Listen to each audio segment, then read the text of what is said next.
Bonjour les activateurs, bienvenue sur Oser et réussir. Je suis Marie Josselin et j'accompagne les entrepreneurs audacieux dans leurs projets personnels et professionnels. Alors aujourd'hui, nous abordons un sujet incontournable pour ta réussite. C'est comment défendre ton prix de vente.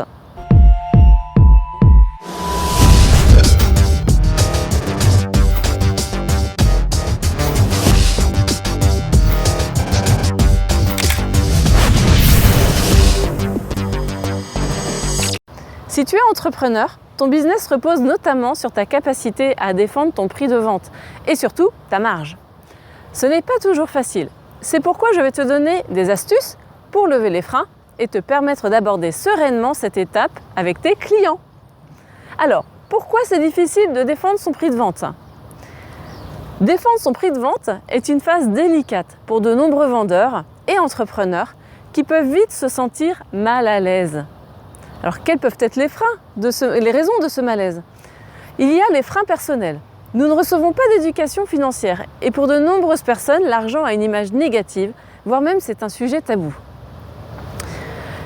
De nombreuses personnes ont des croyances limitantes à propos de l'argent, qui compliquent leur relation à l'argent. Lorsqu'elles se trouvent en situation de demander un certain prix, que ce soit pour leur activité professionnelle, mais aussi dans leur vie personnelle, c'est donc un exercice difficile à gérer. Et il y a aussi la peur de la concurrence. L'objection « c'est trop cher » fait presque partie du rituel de la négociation. Elle est fréquente de la part des clients qui tentent bien sûr de réduire la facture. Souvent, les vendeurs sont rémunérés en fonction de leur vente. Ils risquent alors de céder une remise trop facilement de peur que le client parte à la concurrence. Et il y a aussi un phénomène psychologique. Tu préfères parfois satisfaire la demande de remise, réduire ta marge et conclure la vente plutôt que de prendre le risque de perdre ton client et constater l'inutilité du temps passé à le démarcher. Cela dit, en fonction des enjeux liés au projet et à la vente, réviser ton prix de vente c'est parfois nécessaire. Dans ce cas, ton client a certainement des arguments recevables. Cependant, tu dois éviter l'écueil du rabais systématique pour préserver tes marges, ton image et assurer la pérennité de ton activité. Parfois aussi, certains commerciaux ont l'habitude de gonfler leurs prix en sachant que les clients vont tenter de négocier. Alors je n'ai jamais été favorable à cette pratique qui perd son sens et qui est difficile à justifier lorsque le client s'en aperçoit.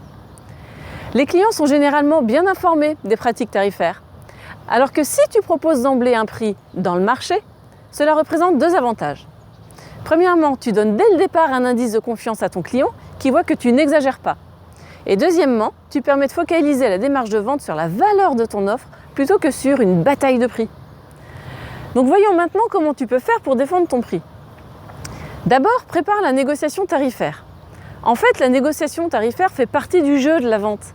Si ton client cherche à négocier le meilleur prix, il ouvre alors le terrain pour que toi tu défendes ton prix. Mais pour bien mener cette négociation, il est impératif que tu prépares cette étape avant chaque vente.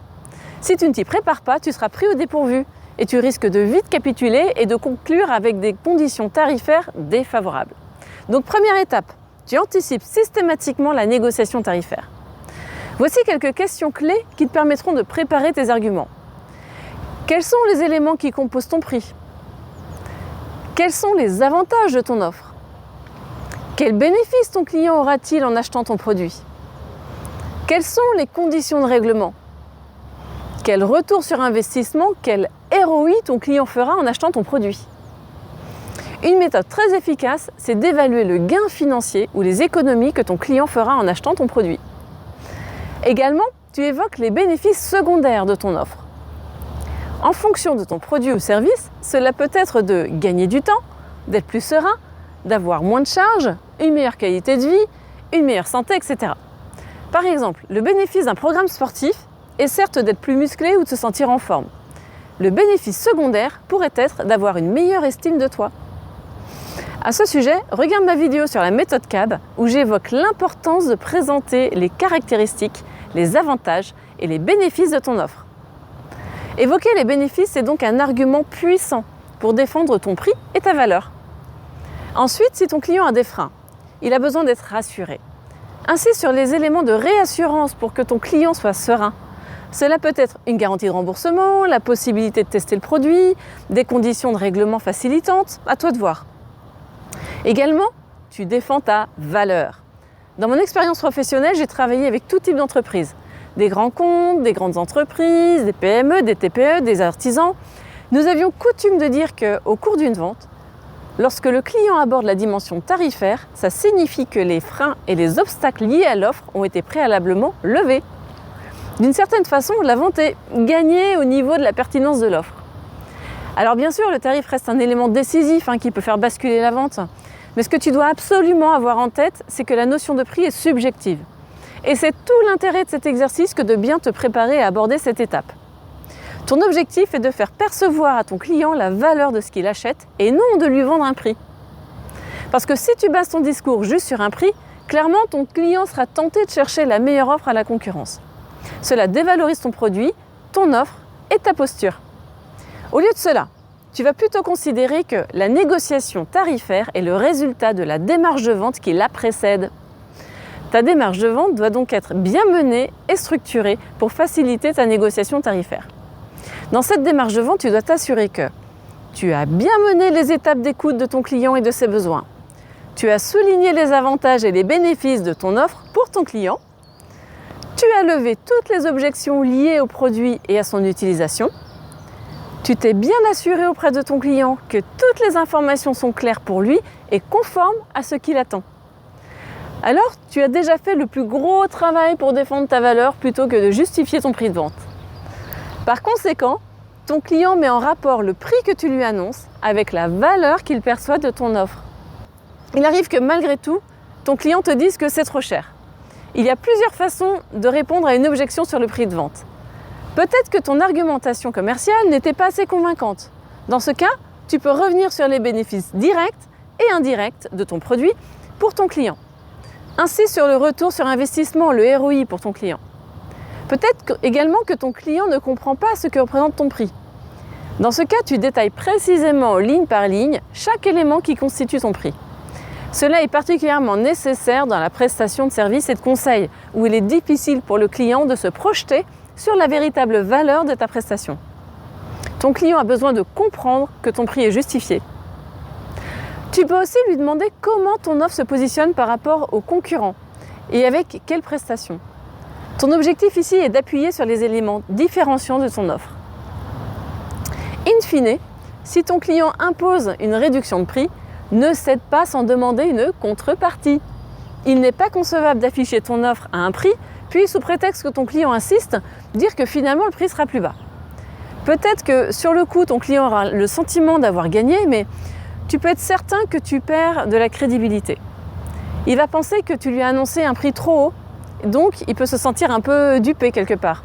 Ou alors que tu es prêt à travailler au rabais, ce qui peut faire douter de la valeur que tu accordes toi-même à ton offre. Donc tu demandes une contrepartie. Alors cette contrepartie, ça peut être une révision de l'offre avec moins de services ou d'options par exemple, des conditions de règlement immédiates, ça peut être un engagement à passer une prochaine commande, etc. Tu vois en fonction de ton offre sur quel levier tu peux agir pour demander cette contrepartie. Alors cela montre à ton client que tu as entendu sa problématique financière et que tu lui proposes une solution pour que la vente soit équitable et ainsi te permettre d'y répondre favorablement. En conclusion, on l'oublie souvent, mais la négociation tarifaire est un élément clé de la démarche de vente et elle nécessite une préparation. Si tu veux développer ton business, tu dois défendre ton prix de vente et tes marges. Pour cela, il est nécessaire de travailler sur tes croyances limitantes liées à l'argent, t'entraîner à négocier et répondre aux objections. Également, la notion de prix rejoint la notion de valeur. Si tu ne perçois pas toi-même la valeur de ce que tu vends, tu ne peux pas défendre ton prix. Pense aussi que la façon dont tu mènes la négociation tarifaire construit également ton image de marque. Alors voilà, tu as une nouvelle clé pour défendre ta valeur et assurer la pérennité de ton activité. Si tu as apprécié, laisse-moi un commentaire, n'hésite pas à partager. Tu peux cliquer sur le pouce, abonne-toi et clique aussi sur la petite cloche pour rester informé des prochaines vidéos. Je te dis à bientôt et on se retrouve sur le blog. Bye!